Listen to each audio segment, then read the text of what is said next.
Thank you very much. Well, guys, I'm honored and thrilled to be here. I want to make sure we have a little bit of time for questions and discussion.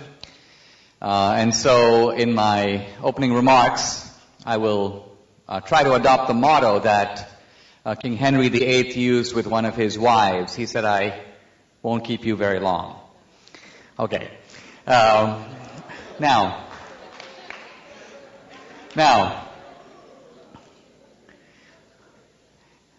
it was kind of wonderful to drive into the parking lot of the school because I'm now the president of the King's College in New York City. And here we are at the King's Academy, and I love seeing your little banner where Christ is King.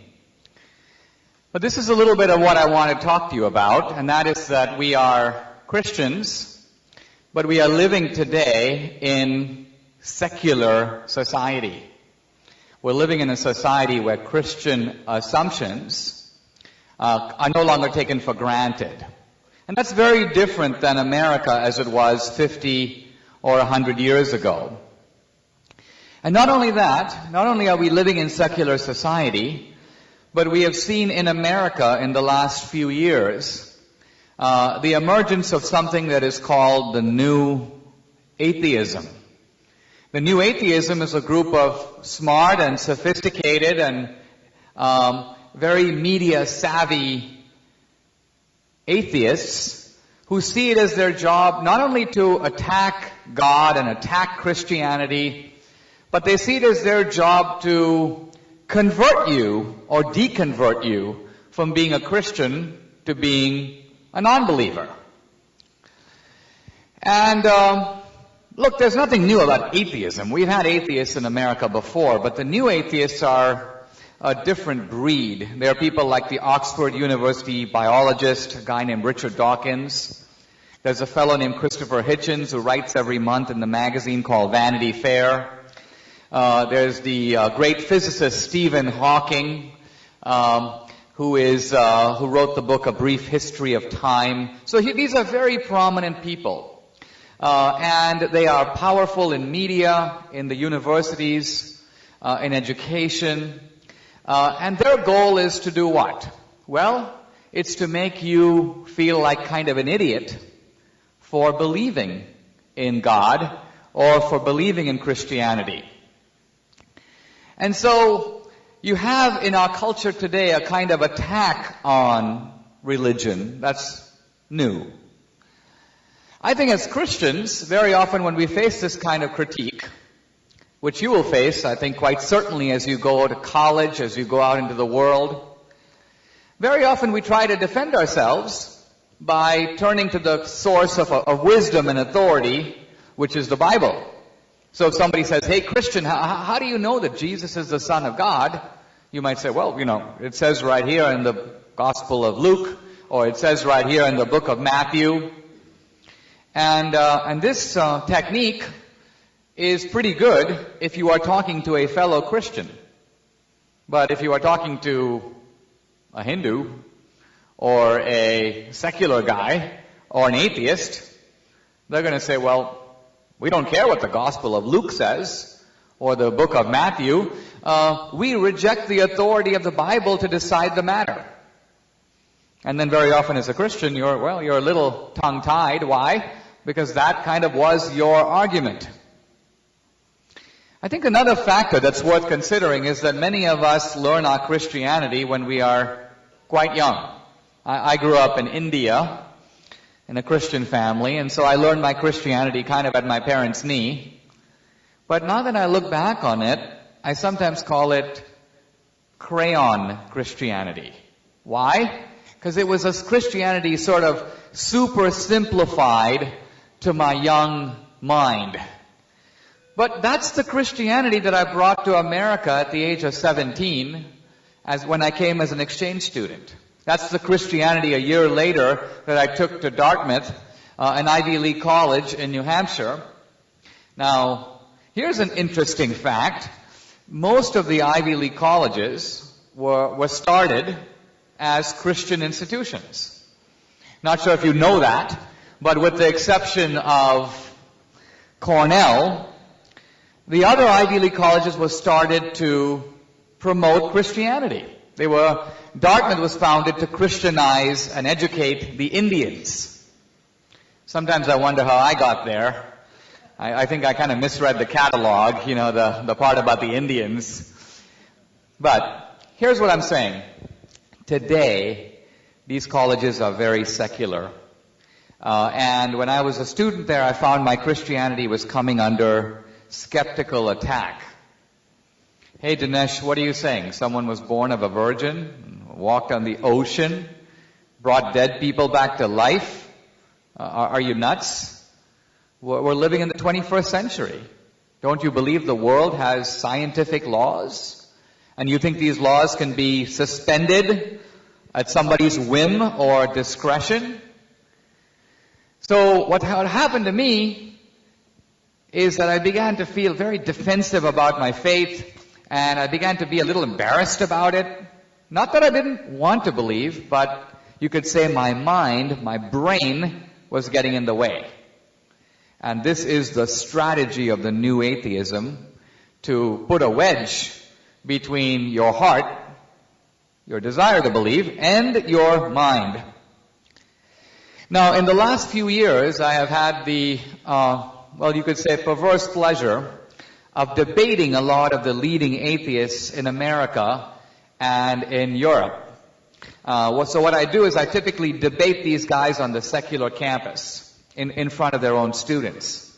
And it's kind of a lot of fun, because what do you do in a debate?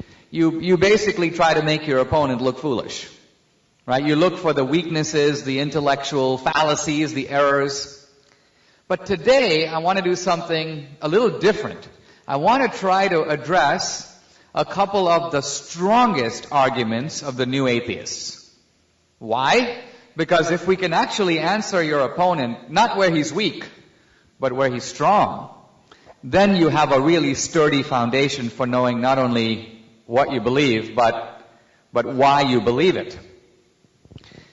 Now, not long ago I was reading an article by one of the leading new atheists about Christianity, and what he was saying is that Christianity has been really hopeless, a horrible force in the world. It's done nothing for civilization.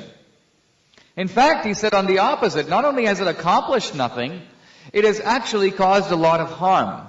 Why? Because most people around the world get into fights and divisions and war and conflict over God, over religion. He said, look at 9/11. Why did those radical Muslims fly planes into buildings? Because God told them to do it. It was a holy book, the Quran, that motivated and inspired them. So look what belief in God makes people do. And the author of this article went on to say that if you look around the world, you see that people are at each other's throats. They're fighting. And what are they fighting about? They're fighting about God. In Iraq, the Shia and the Sunni, they're fighting about God. In Israel, in the Middle East, the Israelis, the Palestinians, they're fighting about God. In Northern Ireland, the Catholics and the Protestants, they're fighting about God. And in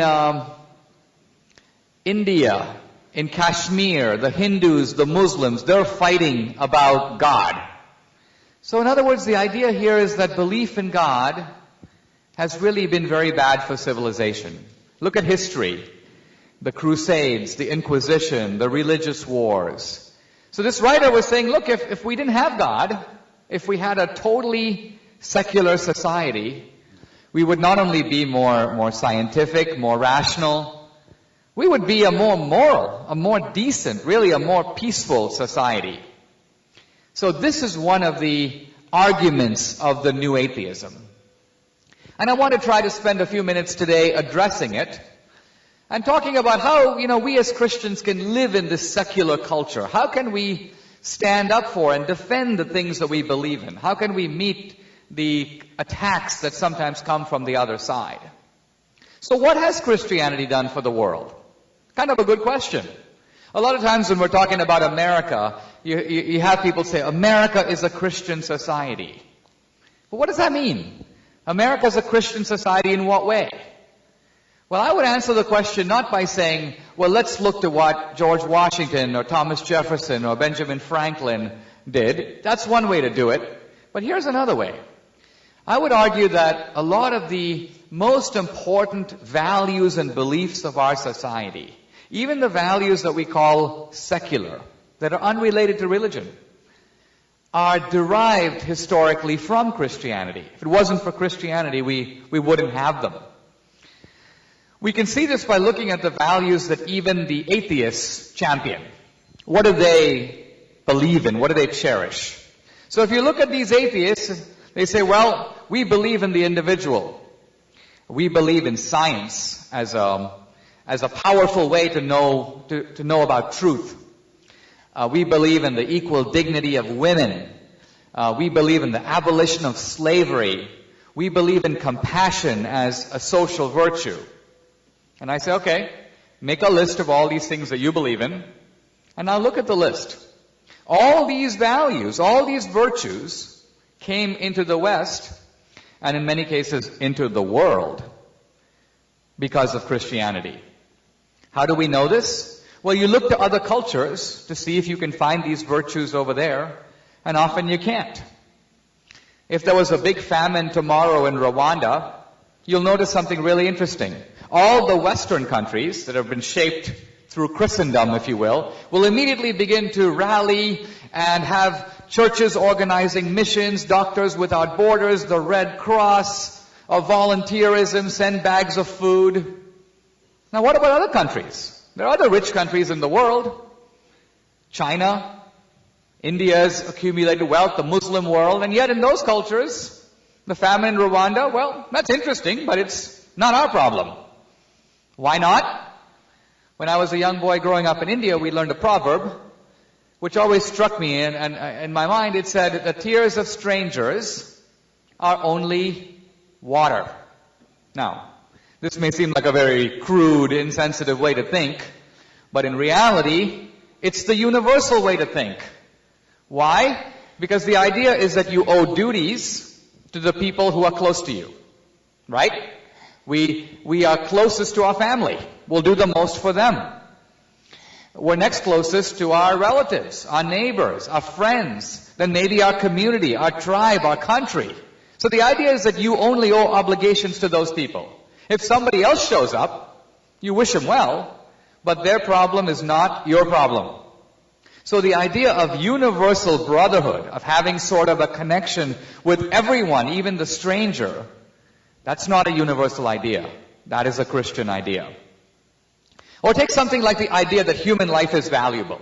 Seems obvious. Human life, human dignity, human rights. But ask yourself, where does this human dignity come from? Why are we so special?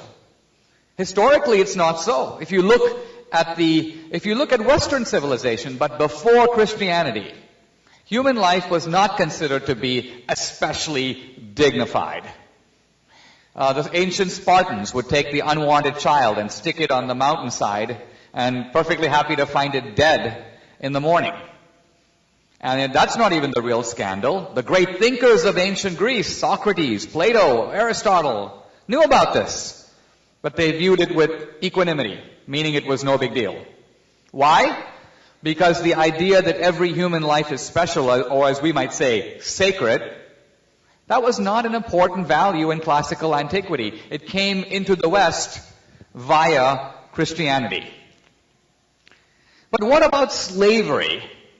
The atheist writer Sam Harris, in his book called The End of Faith, he says, those Christians bear a heavy responsibility for slavery. To a degree, he's right. But only to a very small degree. Why? Because slavery is a universal institution.